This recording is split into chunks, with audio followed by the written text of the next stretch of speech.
सभी को नमस्कार, प्रणाम, जय हिंद। मैं आपका Upendra sir tech classes Motihari के इस बेहतरीन प्लेटफॉर्म पे आप सभी का स्वागत करता हूं। आज हम लेकर आए हैं एसएससी जीडी के प्रीवियस ईयर प्रश्नों का बेहतरीन सॉल्यूशन, जिसे हम आपके साथ साझा करेंगे। तो आइए देखते हैं 2024 के 20 फरवरी के तीसरे शिफ्ट का पहला प्रश्न। पहला प्रश्न है मेरा, निम्नलिखित में से किस केंद्रीय मंत्रालय ने अमेजॉन फ्यूचर इंजीनियरिंग प्रोग्राम प्रारंभ करने की घोषणा की?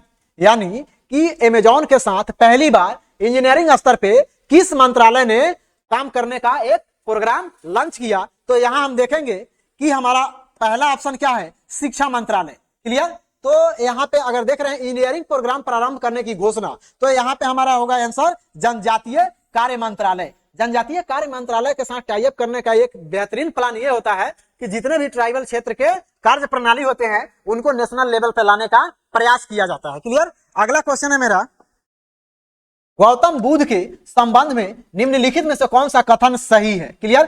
पहला कथन है, बौद्ध धर्म के संस्थापक सिद्धार्थ, जिन्हें गौतम बुद्ध के नाम से भी जाना जाता है, उनका जन्म लगभग 2500 वर्ष पहले हुआ था। अर्थात अभी हमारा क्या चल रहा है, 2024 चल रहा है, लगभग ये हमारा 2000 वर्ष हुआ और 563 में जन्म ईसा वर्ष पूर्व इनका जन्म हुआ, तो उसमें से हम 500 वर्ष ऐड कर देंगे तो हमारा कितना हो गया, 2500 वर्ष हो गया। तो बिल्कुल ये हमारा कथन सही है, अर्थात 2500 वर्ष पहले इनका जन्म हुआ था। दूसरा कथन है, गौतम बुद्ध एक छोटे गण से संबंधित थे जिसे शाक्य गण के नाम से जाना जाता था। क्लियर? तो ये जो शाक्य गण था, इस शाक्य गण के मुखिया जो इनके पिताजी थे, सिद्धार्थ उनका नाम था पिताजी के इनके, तो ये इसी कुल के, इसी गण के मुखिया हुआ करते थे। तो गौतम बुद्ध का संबंध भी इसी गण से था। क्लियर? तो यहाँ पे हमारा दोनों ऑप्शन सही है। तो इन दोनों कथन के हिसाब से हम देखेंगे कि मेरा पूछ क्या रहा है, कथन सही है, तो मेरा 1 और 2 दोनों सही है। यहाँ पे देखेंगे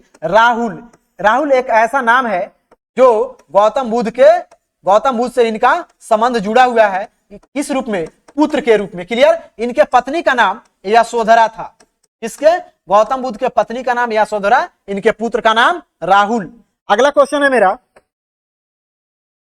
संविधान कई तरह से सरकार की शक्तियों को सीमित करता है। क्लियर? संविधान में ऐसे कई सारी शक्तियां उल्लेखित की गई है जो सरकार की शक्तियों को सीमित करता है, सरकार के शासन को सीमित करता है, और सबसे सामान्य तरीका कुछ को निर्देशित करता है जो हम सभी के पास नागरिकों के रूप में विद्यमान है और जिनका उल्लंघन करने की अनुमति किसी भी सरकार को नहीं है। क्लियर? तो संविधान में एक ऐसा सिस्टम तैयार किया गया है कि आप उसको उल्लंघन कर रहे हैं तो उस उल्लंघन को, अगर आप सरकार भी उस शक्ति को उल्लंघन कर रही है तो सरकार भी उसके लिए जिम्मेवार होगी। क्लियर? तो यहाँ पे हम देखेंगे, फिर से पढ़ेंगे प्रश्न को एक बार, सरकार की शक्तियों को सीमित करता है, सरकार के शासन को भी सीमित करता है, और सबसे सामान्य तरीका कुछ को निर्देशित करता है जो हम सभी के पास नागरिक के रूप में है, जिसे हम क्या कहते हैं, नागरिक अधिकार के रूप में कहते हैं।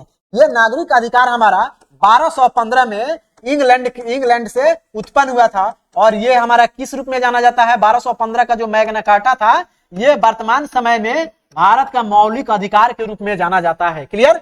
तो मौलिक अधिकार के रूप में जाना जाता है। हमारा आंसर यहाँ पे बी होगा। मौलिक अधिकार की चर्चा भारतीय संविधान के भाग 3 में, भारतीय संविधान के भाग 3 में अनुच्छेद 12 से 35 तक में इसकी चर्चा की गई है। क्लियर? तो इस मौलिक अधिकार में कुछ ऐसे प्रावधान है, अगर सरकार उसको उल्लंघन कर रहा है तो सरकार भी उसके लिए दंड का भागी होगा। जैसे भारतीय संविधान के अनुच्छेद 20 और 21 एक ऐसा प्रावधान है जिसे सरकार को भी जिम्मेवार ठहराया जा सकता है। क्लियर?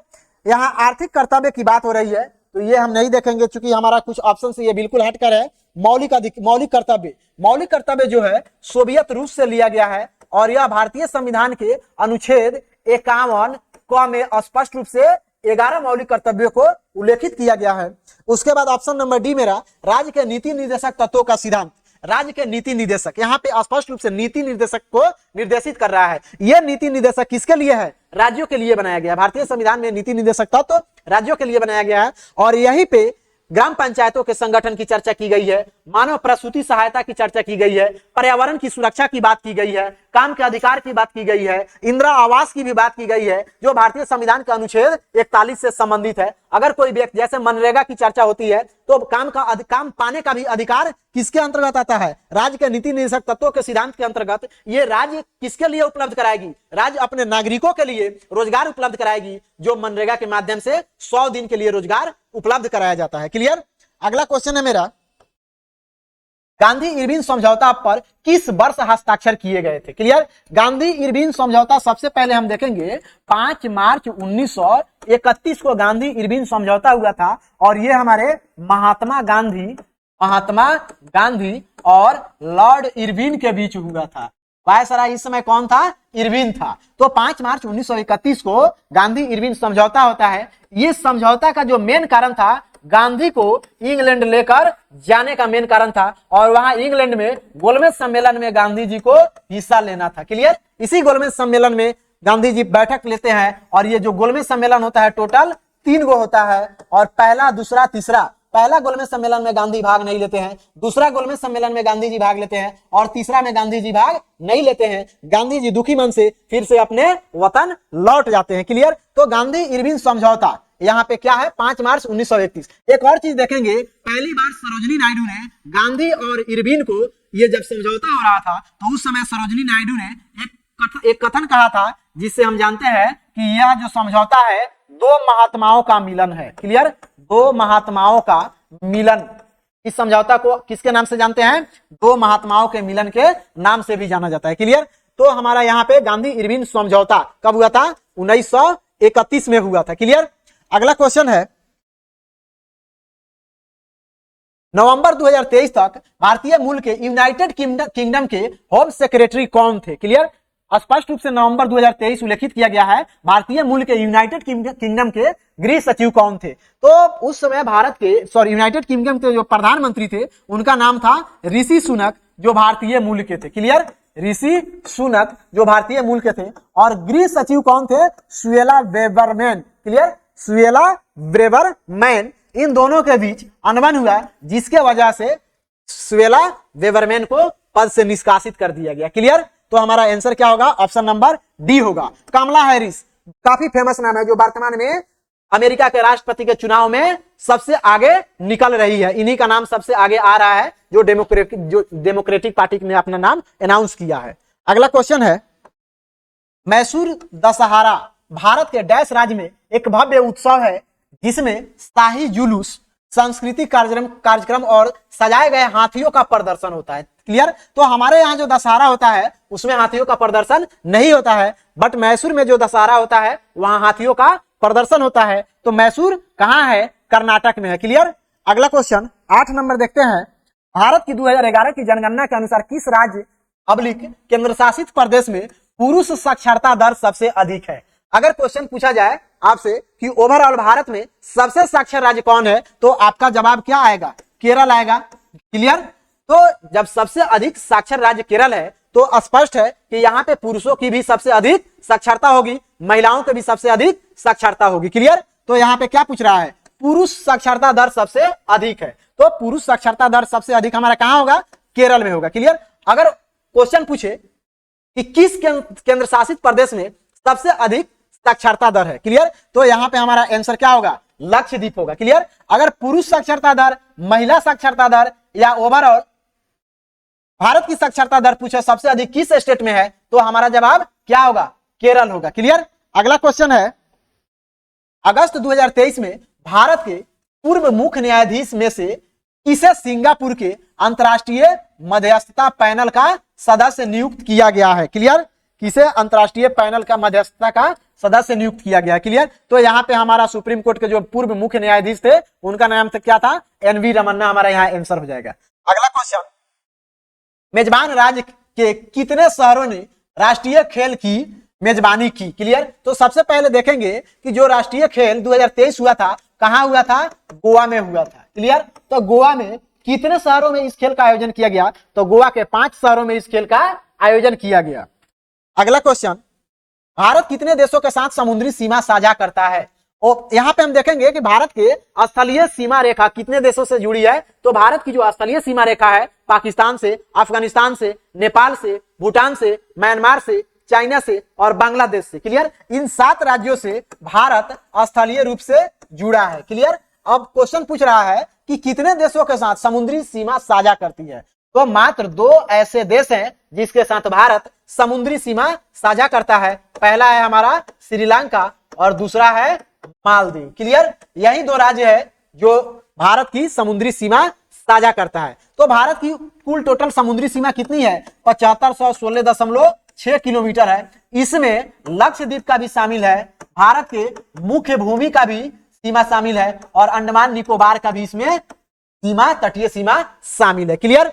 अगला क्वेश्चन है, हरित क्रांति किसके आयात पर भारत की निर्भरता को कम करने में सहायता की था? क्लियर। हरित क्रांति का मतलब है कि अधिक उपज, अधिक उन्नत किस्म के बीजों के साथ उपजाया जाता है। क्लियर। तो हरित क्रांति सबसे पहले देखेंगे, भारत में हरित क्रांति के जन्मदाता जो थे एमएस स्वामीनाथन थे। एमएस स्वामीनाथन थे। क्लियर। भारत में हरित क्रांति 1967-68 के आसपास में हुआ और इस समय उन्नत किस्म के बीज, सिंचाई का उन्नत तरीका, नए तकनीक का विकास, जिसके वजह से भारत की खाद्यान्न फसलों में काफी तीव्र मात्रा में उत्पादकता में वृद्धि हुआ और भारत अपने खाद्यान्न फसलों में बहुत कम अब विदेशों से आयात पर निर्भर रहने लगा। मेनली देखा जाए तो भारत का जो हरित क्रांति का इफेक्ट पड़ा था, ये हरियाणा वाला पार्ट था मेरा और ये पश्चिमी उत्तर प्रदेश वाला पार्ट। क्लियर। इन क्षेत्रों में कृषि हरित क्रांति का बहुत व्यापक प्रभाव पड़ा था। क्लियर। और सबसे अधिक प्रभाव किस फसल पे पड़ा? तो गेहूं पे और धान पे। क्लियर। खाद्यान्न फसलों पे भारत में हरित क्रांति का सबसे अधिक प्रभाव पड़ा था। क्लियर। तो यहां हमारा ऑप्शन क्या होगा? अनाज हो जाएगा। अगला क्वेश्चन है यहाँ, ध्वनि प्रदूषण को किस इकाई में मापा जाता है? क्लियर। तो ध्वनि प्रदूषण यानी इनकी इंटेंसिटी जो होती है, तीव्रता जो होता है, इंटेंसिटी इनका किस रूप में मापा जाता है ध्वनि को। अगर कोई व्यक्ति कहे कि आपका ध्वनि जो है धीमा है, कम है, ज्यादा है, तो हम इसे किस माध्यम में देखेंगे? तो इसका बेस्ट होता है इंटेंसिटी, इसका सबसे बेस्ट होता है। क्लियर। अगर ध्वनि के प्रदूषण को मापना है तो ध्वनि के प्रदूषण को हम डेसिबल में मापते हैं। अगर यहाँ पे क्वेश्चन है कि डेसिबल कौन सी राशि है, तो कारण देखिए, अगर आपको क्वेश्चन मिले कि बल कौन सी राशि है, तो बिल्कुल आप सदिश राशि टिक मारिएगा, जो आपका सवाल बिल्कुल और आंसर भी आपका बिल्कुल सही हुआ। अगर इसी में हम डेसी जोड़ देते हैं, अगर इस क्वेश्चन को पूछा जाए कि डेसिबल कौन सी राशि है, तब आपका जवाब क्या होगा? तो बिल्कुल है, आप सदिश और अदिश में फंसेंगे, जबकि डेसिबल कोई राशि नहीं है, यह केवल हमारा मात्रक है जिसे ध्वनि प्रदूषण को मापा जाता है। ये जो बल लगा रहता है केवल कंफ्यूज करने के लिए लगा रहता है, अर्थात हमारा डेसिबल कोई मात्रक नहीं है। क्लियर। अगला है सेंटीमीटर, तो ये हमारा लंबाई का मात्रक है। ओम जो है हमारा प्रतिरोध का मात्रक है। हर्ट्ज जो मात्रक है हमारा आवृत्ति का मात्रक है, फ्रीक्वेंसी का मात्रक है। फ्रीक्वेंसी क्या होता है देखेंगे यहाँ पे। देखिए, एक दोलन पूरा करने में जितने भी टाइम लगते हैं उसको हम लोग क्या कहते हैं? आवर्तकाल कहते हैं। आवर्तकाल, एक दोलन पूरा करने में लगे समय को आवर्तकाल कहते हैं। और एक सेकेंड में किए गए दोलन की संख्या को आवृत्ति कहते हैं। और ये आवर्तकाल और ये आवृत्ति दोनों एक दूसरे के विपरीतार्थक होते हैं। क्लियर।